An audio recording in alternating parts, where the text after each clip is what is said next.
What's going on, everybody? Hope you're all having a fantastic day. Now, ladies and gentlemen, today I have to sadly come to you guys with some pretty bad news regarding Modern Warfare 3. Now, it has nothing to do with Sledgehammer Games, because they've been doing a phenomenal job with making sure that the community is happy within this title. Of course, that can end very quickly. I'm going to be keeping my eyes peeled for how they're going to act with the community after the holiday season. They all return back to the office. That is going to be the crucial point if Sledgehammer Games is really going to be listening to us, or if they're just going to fall in line with every other development team that happens, every single year. But, Activision, once again, is doing their dirty work when it comes to the Call of Duty franchise. Crazy enough, too, because they just finally sold it out to Microsoft. But you could still tell that Bobby Kotick is, yes, indeed, in the office doing his dirty deeds when it comes to Call of Duty. But, of course, before we go ahead and dive deep into what we have to talk about today, if you guys do enjoy what you hear today and want to hear some more content revolving around Call of Duty or X-Defiant, don't forget to go ahead and subscribe and hit that bell. We are so close to 45,000 subscribers, and you best believe everything Modern Warfare 3 related is going to be talked about on this channel. News, comparisons, rants, everything. You best believe it's going to be right here. So, of course, if you guys want to stay tuned, subscribe, hit that bell. We post daily here at 8 in the morning Eastern time. And last but not least, if you guys do want to catch any of my live streams, which I will be streaming Modern Warfare 3 when it goes live over on Kick, you guys can find the link to that channel as well down in the description of this video, along with my Twitter and my Discord. All right, now with that out of the way, let's get right into the commentary. Now, guys, I've been saying time and time again that Activision is not going to stop when it comes to paid-to-win methods. Everybody is telling me I'm getting, way over my head. I'm complaining about things that, aren't really that big of a deal. These DMZ pay-to-win bundles and all these other pay-to-win features that are being implemented into Modern Warfare 2 are nothing to stress about because they're not crazily overpowered. But time and time again, I keep saying that this is just the introduction. They are getting their feet wet. They're testing the waters to see what they can do. They found their max. They saw that loot boxes is literally when the community is going to explode. They're rewinding all the way back, and they're going to slowly start putting stuff in until the community finally reacts. And again, none of this stuff is confirmed, but I do not push anything past Activision. They have proven to me time again to always expect worse. Even when you think that they have hit their max, you can always expect something worse to happen right around the corner. I'm not talking about years down. No, I'm literally talking about within months. There's always going to be something that's going to spark interest, spark news, and just be, a top trending bull crap thing that Activision is doing for the Call of Duty franchise. Without a doubt. And here we are with the aftermarket parts for these Modern Warfare 3 weapons. For anybody who doesn't know, in Modern Warfare 3, there's going to be aftermarket parts, which basically transform your current gun into almost a completely different style of weapon. They had an aftermarket part, I think, for the Renettis in Modern Warfare 3, the beta. I think that's what it was, and it turned it into like a fully automatic pistol, which was actually really good. But that was just a little sneak peek, a taste of what the aftermarket parts are for, because it was only for one weapon. The aftermarket parts are pretty much going to be across the board for almost all the guns in the game, and it has just been confirmed on how they're going to work. Basically, every single week, there is going to be a challenge for you to complete. So, Monday through, I'm guessing, Saturday or Sunday, they will have a singular challenge or maybe a handful of challenges, I'm not sure, but for one weapon. And if you complete that challenge or those challenges, you will get the aftermarket part for said gun. And they're going to do this every single week. So not every gun is going to have an aftermarket part unlocked. You're going to have to go through the cycle. Every single week, a new weapon. You have no clue which one it's going to be. It could be an SMG, it could be an AR, it could be an LMG, it could be a sniper rifle. But after that week, if you do not complete that challenge, don't worry. You will still be able to get it for free, but you have to wait until the end of the season. So, for whatever part it is, if you do not have time during that week and you miss it, you can still get it later on, but you're going to have to wait like up to 2 months, maybe 3 months, depending on how long certain seasons are going to be. I think it's like, a couple of months, or maybe you can correct me down in the comment section on how long these seasons, typically last. But in reality, they are going to go ahead and incorporate these, aftermarket parts and make them pay to win. I can already feel it. Again, it's not confirmed. and it's nothing to worry about now. And honestly, I'm really excited to try out these aftermarket parts. But they know what they're doing. These parts are going to make some of these weapons extremely overpowered, and this is going to be your option. You have option 1, constantly log into the game, constantly give them your playtime, constantly get into their, horrible skill-based matchmaking system and, lose money to the system of Activision, blah, blah, blah, blah, blah, blah, blah. You guys already know the deal.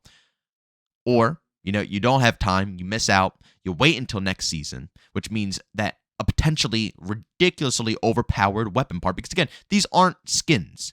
It's not like you miss a character skin or a weapon skin in a week. No, these are actual parts that are going to transform your weapon. And it's no guarantee if it's going to be good or bad, but from my prediction, they're going to be pretty darn good. At least the one for the Renetti was really good. And I'm assuming that's going to be the selling factor. That's going to be the factor that either, like I said, A, gets people to hop back into the experience and constantly give Activision their playtime, or B, eventually cough up money.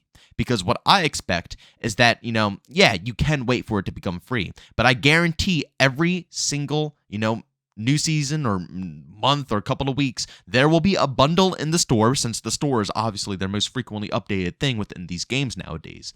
And there will be new bundles that will offer this weapon variant or aftermarket part by, obviously paying.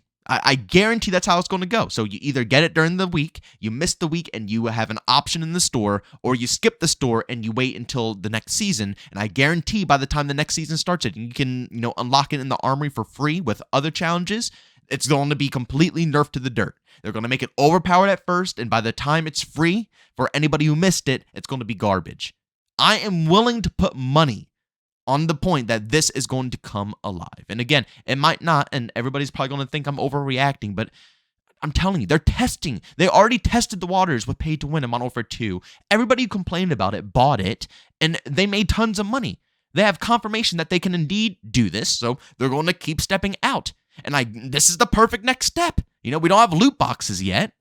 I guess thank God for that. But we're going to go ahead and start getting these, aftermarket parts. And it's not, like I said, it's not completely paid to win yet. Like I said, they're introducing it. That's why they're taking these steps so they don't trigger the community. People are going to come to me and say, well, you can still get it for free during the first week. And yes, that's true. But that is the plan. They're not going completely balls to the walls paid to win. Blatant. They're not trying to make it obvious. They're sneaking it. Bit by bit, piece by piece, and this is the next piece. It's something that yes, indeed, you can get during the first week. But if you miss it, you have to wait a whole season to obtain it. Either that, buy a bundle, or wait until it becomes, completely useless when the new season starts and they nerf it down. At the end of the day, I gotta be real. It's not bad because, I am going to be playing it. When a new week comes out for a new weapon, I will play it. I will get new content. So I guess it's good for a hardcore, COD guy. But for your every average person out there who doesn't want to play COD every single day of their life, this is going to become irrelevant, and it's just going to make their experience horrible, because when they do decide to hop into the game, every lobby is just going to be, since skill-based matchmaking is incorporated, them getting whooped by these weapon variants that they can no longer obtain unless they go ahead and cough up money at a certain point. Like, what happens if you have to go on a vacation? What happens when there's, a medical emergency? What happens when you don't have a week to log into the game and do challenges for Call of Duty? You miss out on it. It's not like people have the option to go ahead and hop on every single week to do this. No, sometimes life calls and you can't go ahead and do it. To wait until the end of the season to be able to unlock it, and knowing that they're going to nerf it by that time, just seems a bit odd, especially for a feature that is in the game. All this stuff back in the day would have been things that you can unlock at your own time. You wouldn't be timed, you wouldn't feel rushed to do it. These would all be challenges within the game that you can do at your own time, at your own comfort, and you can unlock it when you're ready to unlock it. But now they know what they're doing. They really do. They're not stupid. They want you to get back into the game, and this is how they are going to make you feel rushed. This is how they're going to hit you with that FOMO. FOMO's disgusting, but they're going to use it to their advantage because FOMO can bring in a whole lot of money. And my last concern with this thing, though, is that it's also going to feel a bit forced, I feel like. Knowing that each week is going to be a different weapon, that means that, sometimes it's going to be weapons that you just don't like, that you just don't want to deal with. I got to be honest with you guys, I'm not too much of a camo grinding guy because, again, I like to just use the guns I enjoy, and I use variety. You guys know this. If you've been watching me for a while now, you know I don't just simply use meta every single game. No, I use tons of weapons, and on my stream, you can see me. I'm always changing my classes. I'm constantly switching things around, changing to different guns, enjoying what, the offering is. But I hate being forced into a certain mindset, a certain play style. I hate it. That's one of the things I despise. And I'm worried that this is going to become toxic because, again, I don't get to pick and I guess I can just choose not to do it. But I feel like a lot of these, like I said, these aftermarket parts are going to be really powerful and you're not going to want to miss out on it. So, if some of the challenges are slow and methodical and, not my pacing, I'm going to have to just suck it up for the week and do it, which might be a tad bit of a pain as well for other people out there. Like I said, people who don't have time to hop on the game all the time like that. And B, when they do have time, they don't want to suffer. They want to just simply sit down and play the game. They don't want to suffer. I don't know. You guys tell me what you think down in the comment section. I personally think that this is going to be a pretty big problem. Not a little, like I'm being so serious. I think this is going to be a big problem. Again, I'll be there to grind it, so it's not really a problem for me. I'm going to have it. But for the overall community, especially for the casual player base, this is not going to be very good, I don't think. I think it's going to cause a lot of drama, and it's really going to once again showcase their greediness and them wanting to implement pay to win back into the game.